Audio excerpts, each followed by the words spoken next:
160 kilometre જેટલા વિશાળ network પર દરરોજ 2 લાખથી વધુ મુસાફરોને તેમની મંજિલ સુધી પહોંચાડતી બીઆરટીએસનું 2027 સુધીમાં સંપૂર્ણ વીજળીકરણ થશે. હાલ 380 બસોમાંથી 150 ઇલેક્ટ્રિક બસો સફળતાપૂર્વક દોડતી થઈ ગઈ છે. 2030ના ગેમ્સ રેડી અમદાવાદ વિઝનને સાકાર કરવા માટે આ એક મહત્વપૂર્ણ પગલું સાબિત થઈ રહ્યું છે.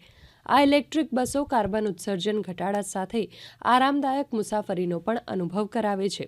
એ કદાચ આખા દેશનું સૌથી પહેલું ઓર્ગેનાઇઝેશન એવું હશે જેની 100% ફ્લીટ ઇલેક્ટ્રિક બસીસની ફ્લીટ થશે આ નાણાકીય વર્ષ 2026-27ના અંત સુધીમાં. તો એક પોતાની રીતે જ એક બહુ મોટી સિદ્ધિ થશે અમદાવાદ જનમાર્ગ લિમિટેડ માટે. અહીંયા બીઆરટીએસની અંદર હું રોજ ટ્રાવેલ કરું છું. ટ્રાવેલિંગમાં મને બહુ જ સેફ લાગે છે BRTS as a route guide. અને બીઆરટીએસની અંદર સ્ટોપની અંદર પણ બહુ બધી સગવડો આપે છે. બધી ક્લિનિંગ બધે વધારે થાય છે અને બધે કેમેરા રાખેલા છે. કહેવા માંગુ છું કે ગુજરાતમાં જે બી બીઆરટીએસની સેવાઓ ચાલે છે એ બહુ સારી દોર પર ચાલે છે અને મોટા ભાગે ઇલેક્ટ્રિક થઈ રહી છે, 100% થવાની જ છે. અને વુમેન સેફટીના મુદ્દાથી બી બહુ સારો છે.